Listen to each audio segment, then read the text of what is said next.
Voilà, et béni soit Dieu. Voilà, juste si on peut me dire, voilà, si Cheno, je vois que tu y es, ça s'entend bien non Cheno, ça va?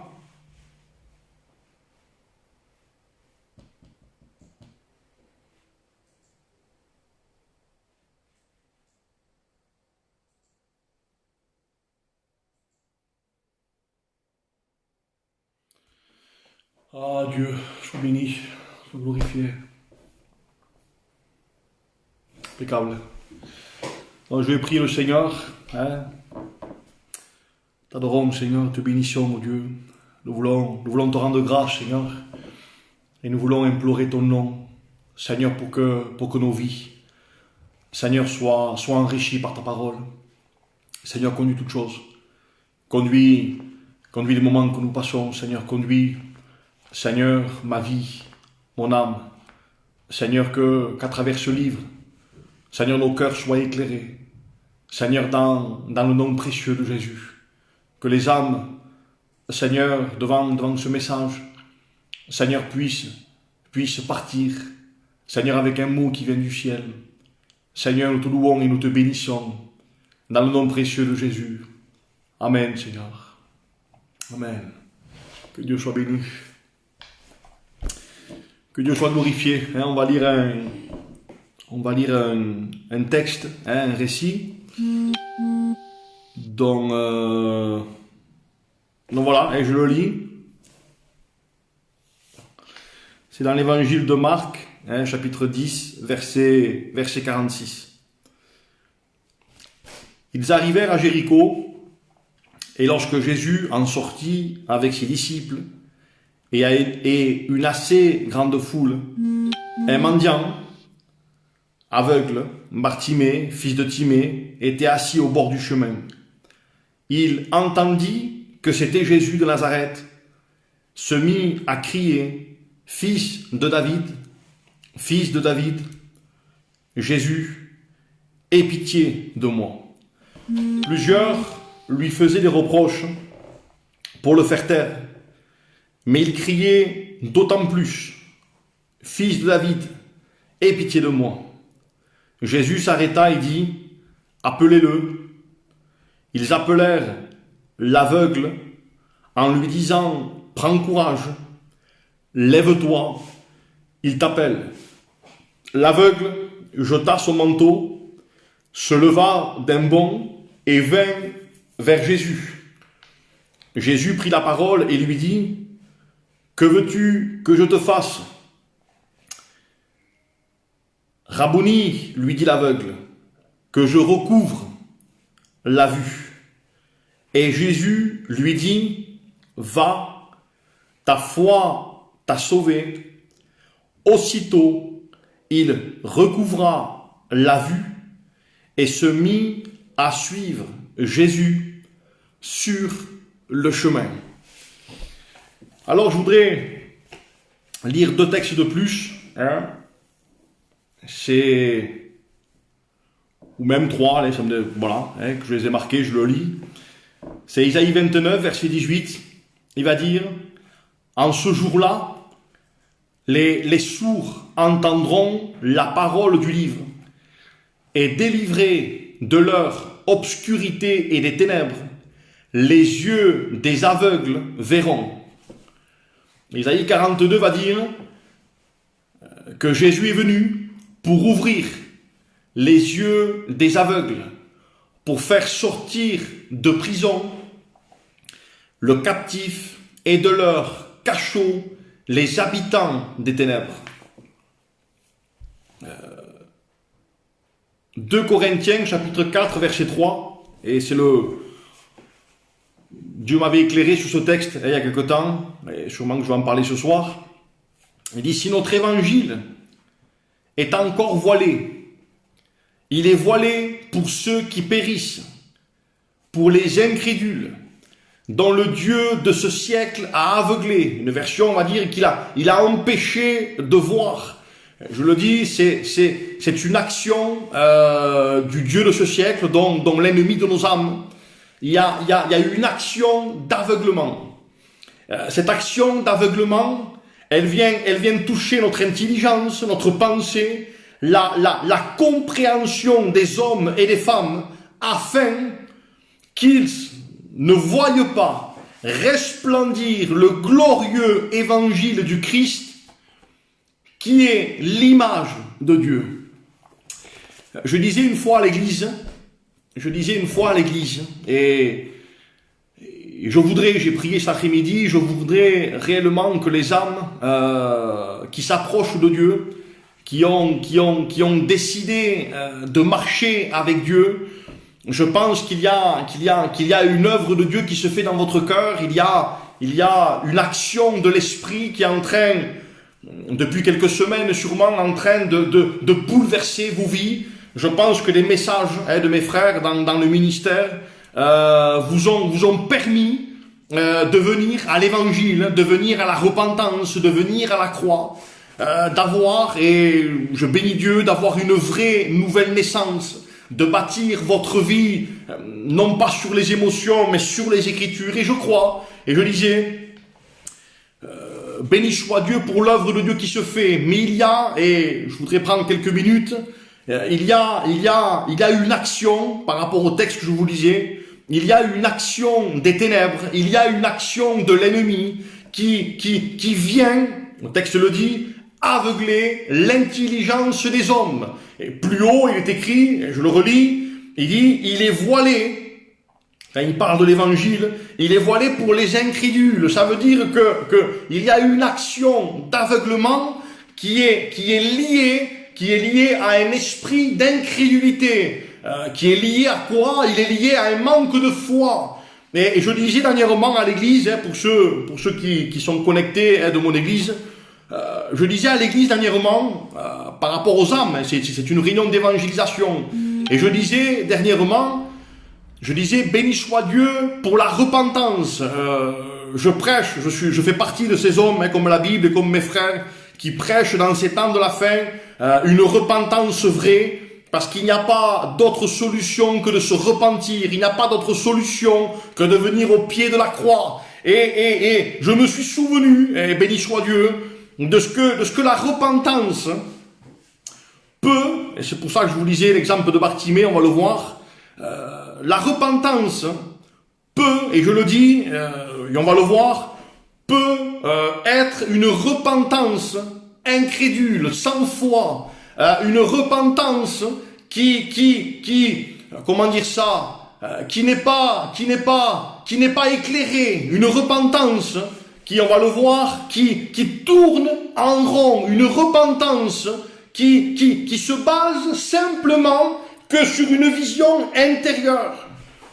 Frère, explique-toi, Jésus va dire à un moment donné dans Marc chapitre 1 verset 15, il va dire, repentez-vous et croyez à la bonne nouvelle. Je disais dans une réunion cet après-midi, une réunion de jeunes filles, donc pour vous dire que le sujet est simple, j'ai pris quelques minutes pour expliquer dans une réunion de jeunesse, de filles, entre 11 ans et 16 ans, et je leur expliquais, et je leur disais, ce texte de Marc chapitre 1 verset 15, ce qu'il est dit, Jésus va dire, repentez-vous et croyez. Je disais, mais est-ce utile, Jésus, de lorsque tu prêches la repentance, de dire, accompagné par ton message, de dire, repentez-vous et croyez. Si quelqu'un, je disais à Jésus, si quelqu'un se repent, il croit automatiquement. Et le Saint-Esprit, il y a longtemps, me disait, ils peuvent se repentir.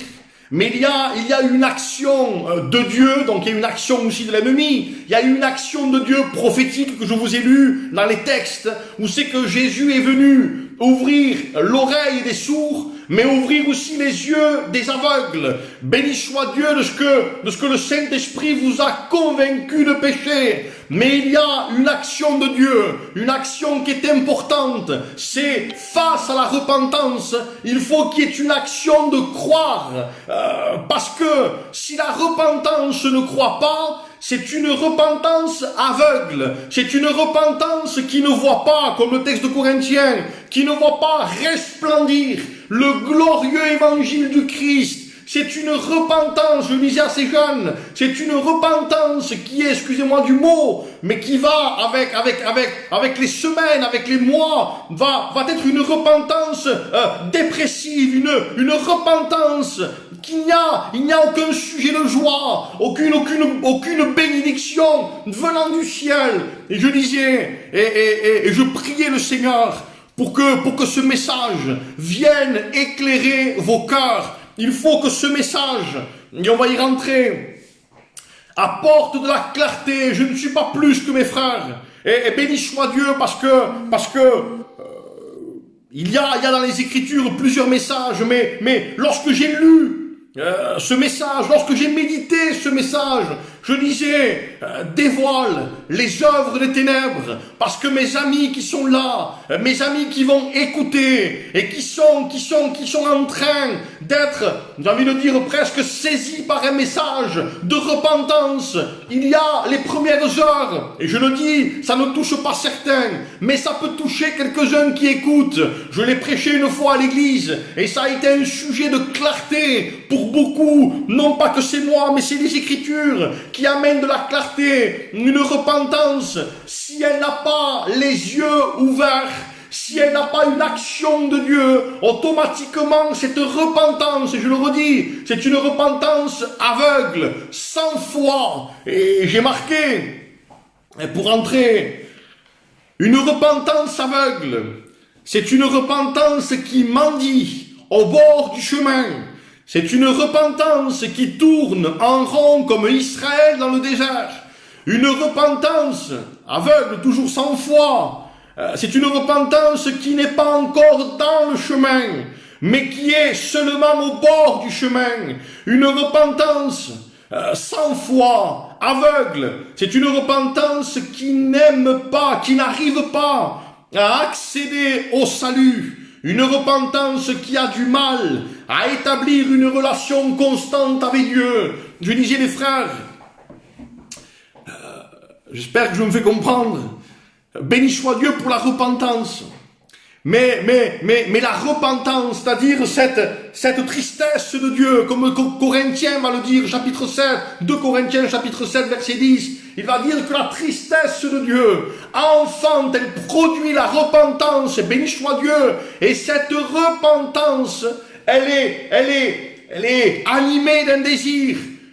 Je me fais comprendre, non pas d'être délivré du péché, mais cette repentance, elle a un désir, c'est être réconcilié avec Dieu. Et je disais aux frères et les frères, ne vous trompez pas. Mes amis qui êtes là, peut-être ça va surprendre. Voilà, appelez-moi, posez des questions à vos serviteurs, béni soit Dieu. Mais la repentance n'a pas été donnée pour que nous soyons, et je vais me faire comprendre, délivrés seulement du péché. Je donne un exemple. On croit que le drogué se repent pour être délivré de la drogue. On croit que l'alcoolique se repent et Dieu lui accorde la repentance pour être délivré de l'alcool. Je vais vous dire une chose, il y a dans le monde des gens qui sont alcooliques, qui ne se sont jamais repentis, mais qui ont été délivrés de l'alcool. Il y a des gens qui ont été drogués, qui ont fait des cures de désintoxication. Et ce n'est pas avec la repentance, c'est avec le moyen des docteurs. Je connais des gens qui, avec les années, se sont calmés sans repentance.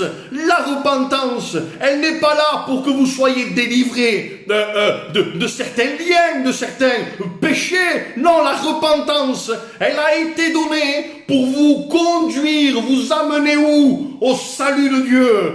Et je bénis Dieu parce qu'il y a, et je le dis peut-être, une erreur dans votre vision de la repentance, parce que la repentance n'est pas là, et on va le voir, elle n'est pas là pour que vous luttiez dans la prière, seul, même devant les Écritures, en disant pardon pour tel péché, pardon pour tel vice, pardon pour mon manque de vie avec toi. Non, la repentance, elle n'a qu'un désir, c'est être réconcilié avec Dieu. C'est pour ça que Jésus disait, repentez-vous et croyez à la bonne nouvelle en disant voilà, ce n'est pas deux choses séparées, mais vous ne pouvez pas avoir l'un sans l'autre, vous ne pouvez pas avoir de la foi sans la repentance, et vous ne pouvez pas avoir de repentance sans foi. Mais je suis en train de réaliser de plus en plus qu'il y a une action de l'ennemi devant des gens qui sont sincères, devant des gens qui aiment Dieu, devant des gens qui voudraient plaire à Dieu, devant certains messages et devant certaines situations qui se passent dans le monde, il y a une conviction de péché, et béni soit Dieu. Mais je voudrais vous dire que cette conviction de péché veut vous amener, non pas à une délivrance de certains péchés, mais elle veut vous amener à un contact avec Jésus. Alors j'ai marqué, et bon, moi je marque beaucoup, les frères, certains qui me connaissent le savent, et j'ai marqué, voilà les erreurs principales. Nous amenons notre repentance à lutter, je l'ai dit, contre le péché. Et nous croyons que la seule action de la repentance est suffisante pour gagner cette lutte envers le péché. J'ai marqué certaines erreurs. C'est d'avoir placé notre confiance plus dans notre repentance que dans l'action souveraine de Dieu. Nous fait comprendre. L'ennemi et notre manière de voir l'évangile, parce que la repentance n'est pas une formule, hein, je le dis, c'est pas, d'abord vous le voyez, vous le verrez dans les Écritures, voilà, il y a même des personnes qui sans la mention de la bouche vocale, sans qu'ils aient demandé pardon à Dieu, je parle de la bouche, pas du cœur, hein, de la bouche, sans qu'ils aient demandé pardon, Dieu les a sauvés. Ça veut dire que c'est pas simplement que des mots, c'est un cœur qui demande pardon. Mais il y a, et je bénis Dieu, il y a une action de Dieu qui doit éclairer notre repentance. Il y a trop de gens qui sont malheureux, trop de gens qui sont enfermés dans une prison. Je l'ai appelé la prison de la repentance aveugle, parce qu'ils sont là accusés, non pas convaincus, mais accusés par des voix, et ils sont là en train de se demander, je vais demander pardon à Dieu, et je disais, l'ennemi est en train de vous tromper, il place, au lieu de placer les yeux de la repentance sur Jésus, il vous place les yeux de votre repentance sur ce que vous êtes. Et il y a, on dirait presque, je vais dire presque une sincérité, il y a presque comme un habit d'évangile qui dit, mais c'est bien, tu te repens, Dieu va te bénir. Et je le redis, repentez-vous et croyez. Si vous ne croyez pas à la bonne nouvelle, si vous ne croyez pas en Jésus, cette repentance sans foi va vous amener dans une prison, elle va vous amener à tourner en rond, elle va vous amener malheureusement à faire une mini-dépression spirituelle. J'ai marqué, je crois que je l'ai marqué, si vous n'avez pas les yeux ouverts, si vous ne voyez pas dans votre repentance Jésus, je l'ai marqué, hein. Voilà ce qui arrive malheureusement, c'est le langage que j'entends aujourd'hui. On est pasteur d'église, les gens se confient en nous, ils nous parlent, et je n'ai jamais vu autant d'hommes et de femmes qui veulent plaire à Dieu. Je ne parle pas des gens qui veulent pas se repentir, ce message ne vous concerne pas. Si vous ne voulez pas vous repentir, ce message n'est pas pour vous. Mais il y a des personnes derrière ce canal, derrière les Facebook, des personnes qui étaient il n'y a pas longtemps dans nos églises, et qui veulent de Dieu, ils veulent plaire à Dieu, ils ont renoncé à certaines choses, ils font leur effort, ils prient tous les matins, ils lisent la Bible, ils se connectent, mais ils sentent dans leur cœur qu'il manque quelque chose. Et voilà, j'ai marqué, voilà ce qui arrive malheureusement lorsque la repentance est aveugle, un peu comme Bartimée. Regardez le langage qu'il y a, et peut-être que vous allez vous reconnaître. Il dit, des personnes me disaient, je sens. Parce que le problème, c'est que l'ennemi va vous faire douter de votre repentance. Alors, il va créer un manque de sincérité. Beaucoup de gens me disent, mais pasteur, si je suis pas béni, s'il y a un manque de vie, si encore je sens quelque chose qui va pas, c'est peut-être parce que ma repentance n'est pas assez sincère. J'ai marqué, c'est peut-être parce que je manque de vérité. C'est peut-être parce que je suis hypocrite, je l'ai entendu ça. Pasteur, je demande pardon à chaque fois et c'est toujours pareil. Certains me disent sûrement que ma repentance n'est pas assez profonde, sûrement que j'ai besoin de plus de révélations sur ce que je suis, sûrement que ce que je n'ai pas, ce que je n'ai pas demandé assez pardon de tout mon cœur, sûrement que ma repentance manque de quelque chose. Et j'écoutais ça. Et je vais vous dire, mes amis, vous êtes piégés. Votre repentance n'a pas de problème. Et j'ai marqué ce que votre repentance manque. Elle manque de foi. Mon ami, tu es sincère. Mon ami, tu es vrai. Mon ami, ta repentance, elle est honnête. Tu es sincère avec toi et avec Dieu. Mais il y a une action de Dieu. C'est qu'il te faut la foi. Il faut que la repentance soit conduite par une puissance qu'on appelle la foi. Je l'ai marqué.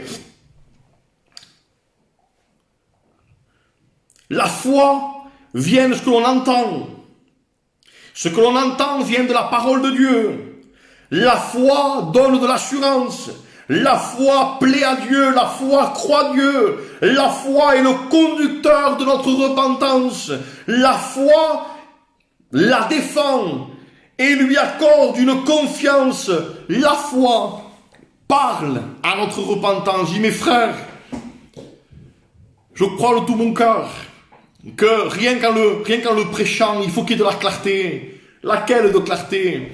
C'est que la repentance, si l'ennemi vous amène et réussit à vous amener sur un terrain où c'est il est le gagnant, vous ne gagnerez pas contre le péché, vous ne gagnerez pas contre les tentations, vous ne gagnerez pas. Ce n'est pas, et je le dis, ce n'est pas notre repentance qui nous délivre, dit mes frères. Et vous avez toujours prêché la repentance. Oui, béni soit Dieu pour la repentance, mais la repentance qui nous conduit à Jésus. Si la repentance telle que vous la comprenez vous amène à une lutte contre le péché, mais mes amis, Jésus ne vous sert de rien. Jésus est mort en vain. Jésus est mort pour rien. Non, si Jésus est mort, c'est parce qu'il y avait besoin de quelqu'un de plus grand que nous. Si la repentance était suffisante, Jésus n'aurait pas quitté son ciel de gloire. Il serait resté dans son ciel de gloire et il aurait dit « Repentez-vous, point ». Il dit « Mes frères, est-ce que tu es en train de détruire la repentance ?» Non, j'élève la repentance parce qu'il n'y a pas plus beau que de demander pardon à Dieu. Il n'y a pas plus beau que de dire à Jésus « Pardon ». Mais mes amis, il y a, et surtout chez nous, il faut le dire, il y a comment dire ça, comme un état d'esprit en disant « je me repens ». Mais entre vous et moi, pour ceux qui se sont repentis et qui ne sentent pas l'action de Dieu dans leur vie, disent mes frères, ma repentance a un problème, frère. Non, c'est pas ta repentance qui a un problème, c'est que tu manques de foi. Lorsque Jésus a été oint, lorsqu'il ouvre le rouleau d'Ésaïe, et lorsqu'il dit à un moment donné, l'Esprit du Seigneur est sur moi, parce qu'il m'a oint pour annoncer une bonne nouvelle, pour dire aux captifs, ça y est, je viens avec une guérison. Et à un moment donné, plus loin, il va dire à ceux qui ont entendu, à ceux qui ont écouté le message, je t'ordonne de sortir maintenant de prison. Mais je disais, mais Jésus, tu leur as dit la délivrance, tu leur as prêché la délivrance. Mais on dirait que malgré le message de Dieu, ils sont encore en prison. Tu dis, mes frères, qu'est-ce qu'ils font? Ils sont en train de se repentir. Mais l'ennemi vous a empêché de voir. Il y a une action de Dieu devant l'oreille, mais il y a une action de Dieu devant notre vision. Et ça nécessite une action de Dieu, parce qu'il dit que le Dieu de ce siècle a aveuglé l'intelligence des hommes, afin que vous ne voyiez pas resplendir le glorieux évangile. Vous êtes là, dans votre repentance aveugle, les yeux crevés comme Samson tourné en rond. L'ennemi vous laissera vous repentir. Dis, mes frères, c'est pas biblique ce que tu dis. L'ennemi vous laissera vous repentir. mais il ne vous laissera pas croire et voir la délivrance arriver. Il vous plongera dans une repentance stérile, dans une repentance qui n'a aucune puissance. Vous demanderez pardon pour des choses que Dieu ne vous a pas appelé à demander pardon. Il ne vous a pas appelé à demander pardon pour la cigarette. Il ne vous a pas appelé à demander pardon pour les parents isolés. Il ne vous a pas demandé pardon. Il ne vous a pas appelé à demander pardon pour tous les péchés que nous sommes en train de citer. Non. La repentance, c'est une conviction de Dieu. Et là, vous sentez votre misère. Écoutez-moi bien. Dans cette misère, le Saint-Esprit ne vous montre pas les péchés. Il dit que le Saint-Esprit, Jean chapitre 16, vous convaincra de péché. En disant, c'est quoi? C'est le péché de l'incrédulité. C'est le péché de la rébellion. C'est le péché de quelqu'un qui n'est pas réconcilié avec Dieu. Ne vous trompez pas de repentance. La vraie repentance, animée d'un esprit de foi, automatiquement sera conduit vers Jésus. Bartimée, et je le termine sur ça, Bartimée, parce que je l'ai lu, Bartimée est aveugle, Bartimée crie, vous pourrez le lire, Marc chapitre 10 verset 46, il crie, aie pitié de moi, fils de David. Écoutez-moi bien, plusieurs lui faisaient des reproches, mais il crie d'autant plus, fils de David. Jésus s'arrêta, béni soit Dieu, Jésus s'arrêta, et il dit, appelez-le. Ils appelèrent l'aveugle en lui disant, prends courage, lève-toi, il t'appelle. Et lorsque je lisais ça encore cet après-midi, je disais, on peut être effondré et on peut constater que malgré notre repentance, malgré ce qu'on croyait, on s'est dit, mais ça y est, ça va partir. Mais malheureusement, le péché domine. Malheureusement, la joie ne vient pas. La dépression est toujours là. Il y a comme un manque dans votre vie. On se dit, mais qu'est-ce qui se passe, Seigneur? Je vais vous dire, comme Bartimée, il t'appelle. Et lorsqu'il est écrit, appelez-le, il y a un texte dans Romains qui dit, il dit que Dieu, parce qu'il a appelé. Et je voudrais vous dire une chose, le commencement de l'évangile, le commencement de ta bénédiction, ce n'est même pas ta repentance, c'est parce que Dieu a dit, je l'appelle. Il t'appelle. Et le mot hébreu, le mot dans la Bible, à un moment donné, c'est parce que Dieu appelle. Le véritable mot, c'est que lorsque Dieu appelle, il trace un chemin, il ouvre un chemin. Le mot et l'image biblique, c'est celle-ci. C'est que lorsque Dieu appelle toute personne qui va, et béni soit Dieu, décider de se repentir, non pas simplement de ses liens, mais de se repentir pour aller rétablir une communion avec son Dieu. Il a été convaincu de quoi? Que Dieu l'appelait. Et devant cet appel, il y a un désir, il y a une vision intérieure. Parce que le Saint-Esprit nous communique. Il nous parle de notre péché, il nous parle de notre état. Et il nous dit, voilà, Dieu t'appelle à toi, pécheur. Et lorsque Dieu nous appelle, il ouvre un chemin.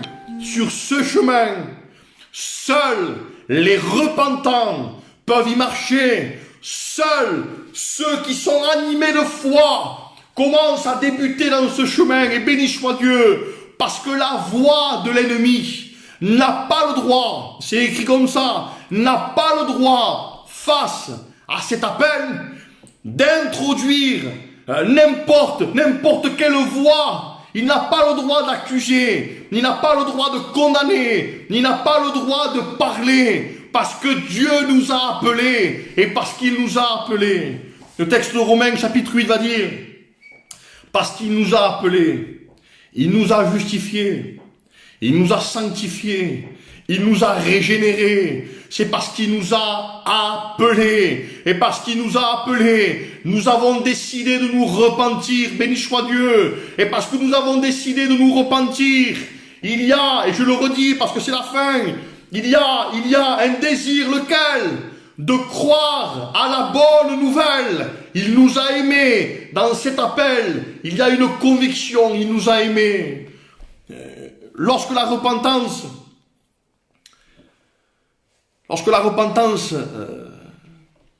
commence à douter, il y a comme un état d'esprit, un joug qui s'installe sur nous.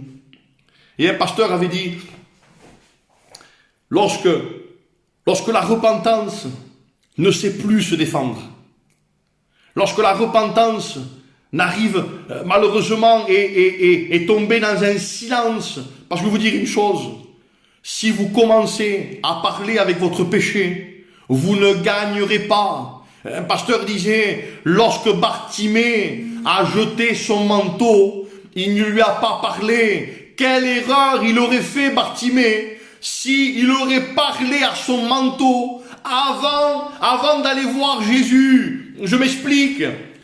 Si Bartimée aurait dit, mais tu crois qu'il m'appelle? Vous croyez que le manteau de Bartimée aurait dit à Bartimée, mais tu as raison de partir, il t'appelle, t'inquiète pas, non, il aurait troublé. Pourquoi? Parce que notre ancienne vie, si nous lui parlons, si nous parlons à notre dépression, si nous parlons à nos liens, si nous parlons à notre vie d'avant, mais mes amis, il va nous détruire. Mais lorsque Bartimée entend l'appel, il jeta son manteau en disant, ça y est, c'est fini. Il m'a appelé, et parce qu'il m'a appelé, je crois qu'il va me bénir. Mais il y a des moments, et je termine, il y a des moments dans notre vie, lorsque nous nous approchons de Dieu, toi mon ami, où c'est que ta repentance n'est pas assez forte pour parler. Elle est comme muette dans le silence. Et c'est là, à ce moment précis, écoutez-moi bien, que la foi de Dieu, celle qui communique à travers les Écritures, lorsque notre repentance est dans le silence, notre foi vient parler entre repentance. Elle vient parler. Et lorsque la foi commence à dire à notre repentance, t'inquiète pas, il nous a appelés, Jésus nous appelle. Et lorsque la foi, et je le redis, qu'elle est une démonstration des choses qu'on espère, la foi croit Dieu, elle vient rassurer notre repentance, elle vient lui parler, et elle vient lui dire une seule chose, tu as raison de te repentir, viens, il t'appelle, il n'y a pas d'obstacle, il n'y a pas de pécheur assez grand, il n'y a pas de péché assez grand, non, au contraire, tout pécheur, quel qu'il soit, malgré le mal que vous aurez pu faire, malgré dans les profondeurs, et un texte me vient à l'esprit, un texte que je cite souvent dans l'évangile, le psaume va dire, aux profondeurs de l'abîme, aux profondeurs, c'est-à-dire presque devant le séjour des morts, presque à la limite d'aller en enfer. Il dit des profondeurs de l'abîme, Seigneur, je t'invoque, et tu me réponds, béni soit Dieu, parce que l'amour de Dieu n'a pas de limite. Lorsqu'il vient appeler quelqu'un, il a prévu un chemin, il a prévu ta délivrance. Il y a un désir dans le cœur de Dieu. Ce n'est pas simplement de te délivrer de certains péchés. Quelle erreur de croire ça. Quelle erreur de croire que l'évangile est venu simplement nous marier à la mairie. Quelle erreur de croire que l'évangile, que Jésus est venu sur la terre simplement pour être délivré de la cigarette. Quelle erreur. Des fois je suis étonné de croire et de simplement, manifester un témoignage en disant voilà, je fumais, je fume plus. C'est une réalité, mais vous vous collez un patch et vous fumez plus non plus. Ça n'a rien à voir avec la repentance. Mais lorsque nous parlons d'une nouvelle naissance, les gens qui sont nés véritablement de nouveau, excusez-moi de le dire comme ça, mais il y a un parfum qui se dégage, non pas simplement d'une délivrance, mais il y a un parfum de quelqu'un qui a été réconcilié avec le ciel. Il n'est pas simplement un Dieu, mais il est devenu son Père. Il n'est pas devenu simplement Jésus le Sauveur, mais il est devenu un ami. Et c'est là, et béni soit Dieu, que mes amis, vous devez reprendre courage. Ne regardez pas ce que vous faites encore. Ne regardez pas ce que Dieu n'a pas fait encore en vous. Regardez ce qu'il veut faire. Regardez ce qu'il a fait. Regardez ce qu'il a offert. Regardez ce qu'il a donné. Il a donné le meilleur. Il a donné le plus grand. Non pas pour que vous restiez dans une prison, mais pour ouvrir les prisons. Approchez-vous de Dieu. Approchez-vous avec repentance, mais approchez-vous avec foi. Approchez-vous avec conviction. Il m'a aimé. Il m'a aimé. Je veux dire une chose, c'est enregistré. Mais même si tu as encore des liens, même si tu n'es pas, comment dire ça, même en règle, avec des papiers, dis mes frères, tu vas loin. Si Jésus revient ce soir, et si tu t'es repenti, et si tu crois à la bonne nouvelle, même si tu n'as pas eu le temps de gérer certains papiers, même si tu n'as pas eu le temps encore d'être délivré de tout, je vous dire une chose, parce que c'est biblique, si Jésus revient ce soir, tu es sauvé. Si Dieu vous accorde le temps, vous aurez des choses à mettre en règle. Si Dieu vous accorde le temps, vous aurez des gens à aller voir sûrement. Et béni soit Dieu si vous accorde du temps. Mais je vais vous dire une chose, le brigand sur la croix n'a pas eu le temps de se marier. Il n'a pas eu le temps peut-être d'être délivré de la cigarette. Et Dieu lui a dit, aujourd'hui même tu seras avec moi dans le ciel. Il y a un évangile qui est puissant. C'est pas un évangile de la terre. C'est un évangile qui bouleverse les cœurs. Mes amis, repentez-vous, mais croyez à la bonne nouvelle. Parce que lorsque vous allez comprendre que le ciel vous appelle, lorsque vous allez comprendre que quelqu'un vous a aimé, il vous a aimé, le texte dit, alors que nous étions ennemis. C'est-à-dire que lorsque vous ne vouliez pas de Dieu, l'amour de Dieu était présent. Lorsque vous ne vouliez même pas vous repentir, il dit que Dieu vous a accordé que votre cœur batte. Je vais vous dire une chose, mes amis, Dieu nous aime. Profitez-en. Élancez-vous vers Dieu. Laissez-vous aimer. Ne laissez pas l'ennemi vous parler. Il n'a pas le droit. Et je le disais souvent aux frères, de parler de votre vie chrétienne. Il n'a pas le droit de vous parler même de votre vie de péché. Le Saint-Esprit a le droit. Jésus a le droit de vous convaincre. Mais lorsqu'à un moment donné, dans Zacharie chapitre 3, vous avez un homme dont les vêtements sont sales. On l'appelle Josué. Il est là, il est sali sûrement par le péché. Et il y a à côté de lui un accusateur qu'on appelle Satan, et il vient accuser.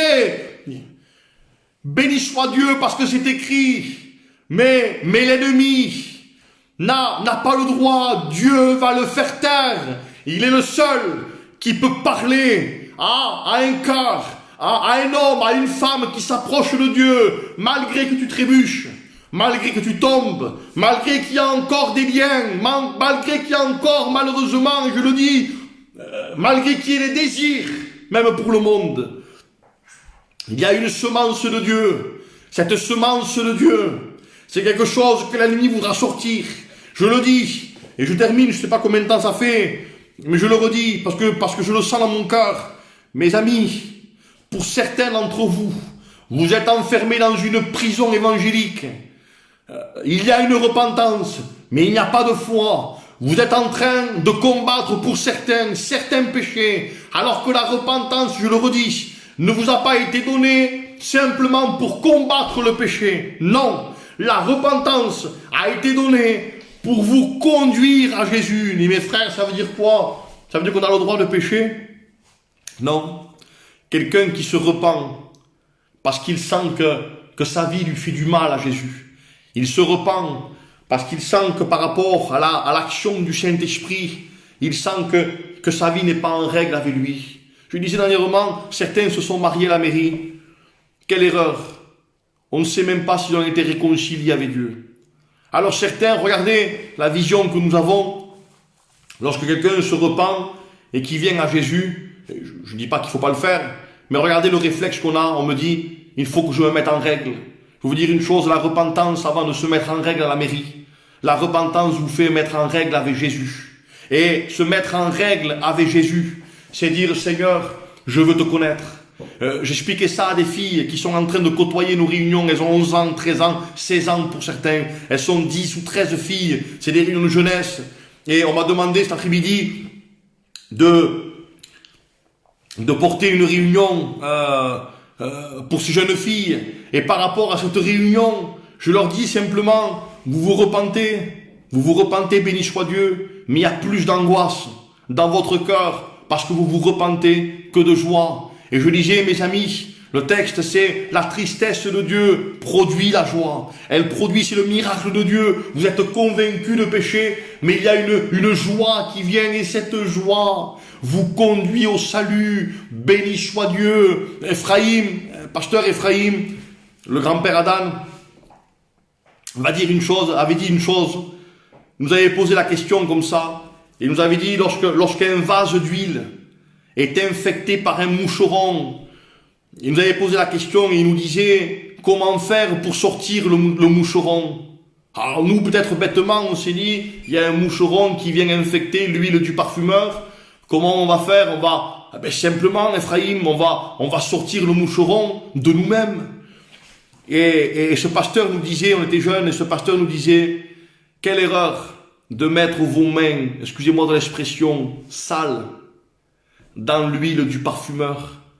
Il dit, même si vous sortiriez le moucheron, vos mains seraient tellement sales qu'elles saliraient l'huile. Et le pasteur avait dit, Ephraim avait dit, le seul moyen de sortir le moucheron de ce vase d'huile sans salir l'huile, il dit, vous versez de l'huile, vous faites déborder le vase, et plus le vase va déborder, et plus le moucheron va sortir. Et je voudrais vous donner ce principe de Dieu. Ce n'est pas parce que vous allez lutter avec certains péchés que vous allez être délivrés. Tu dis, mes frères, tu prêches la légèreté. Non, je prêche l'évangile. Il n'y a personne au monde, personne, c'est enregistré, personne au monde qui est plus fort que le péché. Ne croyez pas que la repentance est plus fort que le péché. Ne croyez pas que votre vie de sanctification est plus fort que le péché. Ne croyez pas que votre prière est plus fort que le péché. Ne croyez pas que vos jeûnes est plus fort que le péché. Frère, on arrête tout, non, continuez, mais changez votre vision. Ce n'est pas la prière, ce n'est pas la lecture, ce n'est pas le jeûne. C'est Jésus. Tu dis, mes frères, ça sert à rien, non, prier, mais en ayant toujours cette vision. C'est toi, Seigneur. Moi, j'ai eu des problèmes dans ma vie chrétienne, comme tout chrétien. Lorsque j'étais jeune, je voulais aimer Dieu de tout mon cœur. Lorsque j'écoutais prêcher certains serviteurs comme Ephraim, comme Manico, comme les pasteurs anciens, comme Xavier, les pasteurs anciens que nous avions. Lorsque j'écoutais ça, et je disais, Seigneur, il y a un problème. Ou ce qui prêche n'est pas la vérité, pourtant j'étais converti. Ou ce qui prêche n'est pas la vérité, ou ma vie a un problème, j'ai raté quelque chose, j'ai pas compris quelque chose, c'est pas possible. Il prêchait la paix, il prêchait la joie, il prêchait de dominer sur le péché, il prêchait des hommes qui étaient passionnés par la lecture, par la prière. Et lorsque j'écoutais ça, lorsque je lisais ça, je voyais un décalage dans ma vie, je me disais, qu'est-ce qui me manque? Eh bien, il me manquait simplement d'avoir contact avec Jésus. L'erreur, et je termine, mais l'erreur de la jeunesse de quelqu'un qui s'approche de Dieu, son erreur fondamentale, et nous l'avons tous fait, c'est de croire que c'est par notre propre force. Je vais vous dire une chose, c'est lui en nous qui le permet. C'est parce que, je disais une fois, le péché n'a peur que d'une seule personne, c'est Jésus. Vous pouvez chasser tant que vous voulez. Vous pouvez dire au nom de Jésus tant que vous voulez. Je connais des personnes, ils prennent, excusez-moi de le dire comme ça, ils prennent un lien de leur vie et pendant un quart d'heure, 10 minutes, 2 jours, 3 jours, ils chassent au nom de Jésus. Au nom de Jésus, sort, que ce lien sorte. Eh bien mes amis, vous pouvez chasser tant que vous voulez, vous pouvez faire ce que vous voulez, ça ne partira pas. Parce que le lien, notre vie, les péchés que nous avons à l'intérieur,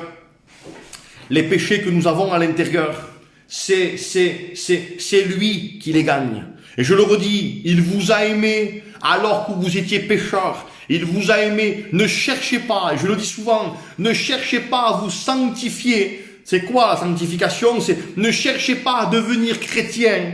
Ne cherchez pas à marcher comme un chrétien. Ne cherchez pas à vous purifier. Si vous n'avez pas compris que c'était lui, vous allez être malheureux au bout de 2 mois, de 3 mois, de 4 mois. Vous allez quitter ces réseaux. Vous serez saisi d'un esprit de découragement en disant, ça y est, j'ai essayé, ça marche pas. Quelle erreur! Ça me vient à l'esprit. Quelle erreur! Jésus n'a jamais dit, jamais, vous pouvez prendre n'importe quelle version, vous pouvez prendre des concordances que vous voulez. Jésus n'a jamais dit d'essayer. Ce n'est pas écrit. Jésus de sa bouche n'a jamais dit aux lépreux, essaye d'être moins lépreux. Il n'a pas dit à Lazare, essaye de sortir. Il n'a pas dit, excusez-moi, que ce soit à des aveugles, que ce soit à des sourds. Il n'a pas dit, excusez-moi, il n'a pas dit, essayez. Non, le diable le dit. Le diable vous dira, essaye d'être chrétien. Il vous fait rentrer sur un domaine. Il vous fait rentrer sur un terrain où c'est que vous vous débattez en disant, oui, mais voilà, je vais y arriver. Tu vas te prendre un mur. Tu vas être déçu. Parce que, je le redis, même si tu prierais 10 heures, c'est énorme 10 heures, il n'y a personne qui prie 10 heures. Même que tu lirais 40 chapitres par jour, même que tu t'enfermerais dans une maison seule, la lumière éteinte, sans télé, sans internet, sans personne, je veux te dire une chose, même dans ces conditions-là, un pasteur disait même que vous seriez seul sur une île déserte, vous ne pouvez pas combattre et gagner le péché. Il a fallu, je le redis, qu'un homme, un Dieu, prenant la condition d'un homme qu'on appelle Jésus. Il a fallu qu'il quitte tout, le ciel de gloire. Vous croyez qu'il a attendu qu'on essaye? Il a tout fait. Il a tout fait. Béni soit Dieu. Il a tout fait. Tout accompli. Béni soit Dieu parce qu'à la croix il a dit, Père, tout est accompli. Ça y est, c'est moi qui l'ai fait. Un frère priait, rentrez dans sa victoire. Arrêtez de douter de vous. Il vous a aimé et je sais qu'au fond de vous, vous aimez Dieu. Je sais qu'au fond de vous, il y a des choses, même dans votre vie, que vous n'aimez pas, mais vous n'arrivez pas. Laissez-le faire. Laissez-le vous enlever certains péchés. Il y a des péchés, je disais à ces jeunes, excusez-moi, je crois que c'est long. Il y a certains péchés qui partent en une seule réunion. Vous allez prier et vous allez sentir une délivrance, mais puissante.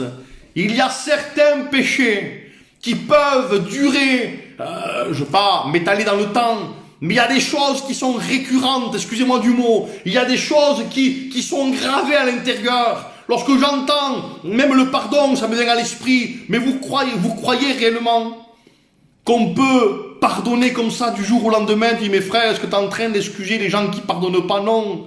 Mais mes frères, moi j'ai pas d'ennemi, que je sache, hein. Si j'en ai un, vous me le dites, vous me téléphonez, hein. Mais ça me vient à l'esprit, et je disais à certains qui avaient besoin de pardonner. Vous savez, c'est vite fait d'aller voir quelqu'un, et surtout chez nous, excusez-moi de l'expression, mais il y a beaucoup de contraires chez nous. Voilà, on est le peuple qui a le plus de contraires au monde, c'est nous, hein, c'est comme ça. Mais je disais, c'est trop facile de dire à quelqu'un qui s'approche de Dieu, si tu pardonnes pas, tu n'es pas fils.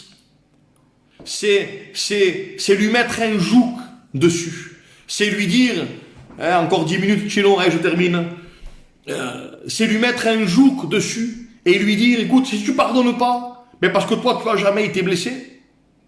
Mais quelqu'un qui a été blessé, quelqu'un qui ressent la douleur, mais qui veut plaire à Dieu, pas quelqu'un qui veut pas plaire, mais quelqu'un qui veut plaire à Dieu. Ce quelqu'un qui veut plaire à Dieu, automatiquement rentre dans un combat. Et Dieu n'est pas là en train, excusez-moi de l'expression, il n'est pas là en train de l'étrangler en disant pardonne. Non, non, il y a une action de Dieu, de compassion, parce qu'avant de pardonner les autres, il faut sentir le pardon de Dieu. Dieu vient panser les plaies. Et d'abord, lorsque tu seras guéri, je connaissais quelqu'un, 2 minutes, qui pleurait lorsque cette personne voyait quelqu'un d'autre. Cette personne pleurait en disant, mais cette personne a fait beaucoup de mal à ma maison. Écoutez-moi bien. Mais cette personne était chrétienne. Cette personne avait rencontré Dieu. Et là, devant Dieu, cette personne disait, tu sais, Seigneur, que j'ai du mal quand je vois cette personne. Mais parce que tu m'as aimé, Aide-moi à pardonner. Aide-moi à aimer. Et pendant peut-être 2, 3 semaines, un mois, les gens venaient autour et disaient, oui, mais attention, il faut que tu ailles lui parler parce que l'évangile, mais ça c'est n'importe quoi. Il faut laisser le temps. Il faut laisser, c'est un père Dieu. Et il vient panser les plaies. Et à un moment donné, parce que cette personne priait à Dieu en disant pardon, parce que j'ai encore de la colère. À un moment donné, cette personne a revu cette personne. Et là, le miracle est venu. Cette personne a senti un amour pour son ennemi. Et il y a eu des confessions. Il y a eu une réconciliation. Béni soit le ciel parce que l'évangile c'est puissant. L'évangile c'est vrai. Que Dieu vous bénisse, je termine parce que c'est tard. Donc que Dieu soit béni, que Dieu soit glorifié. Excusez-moi Tchénon d'avoir été un peu long. J'ai pas les minutes qui défilent. Voilà. Donc que Dieu soit glorifié, que Dieu vous bénisse mes amis. Si vous avez des questions, vous avez le pasteur Tchénon qui est présent. Et croyez-moi que c'est un bon frère. Donc vous avez des pasteurs. Je pense dans chaque... voilà, tout le monde connaît des pasteurs. Si vous avez des questions par rapport à ça, ce que j'ai prêché, n'ayez pas peur de poser des questions à vos pasteurs. Et croyez-moi qu'on se fera une joie de vous répondre, de vous aider à connaître encore plus le Seigneur. Que Dieu vous bénisse.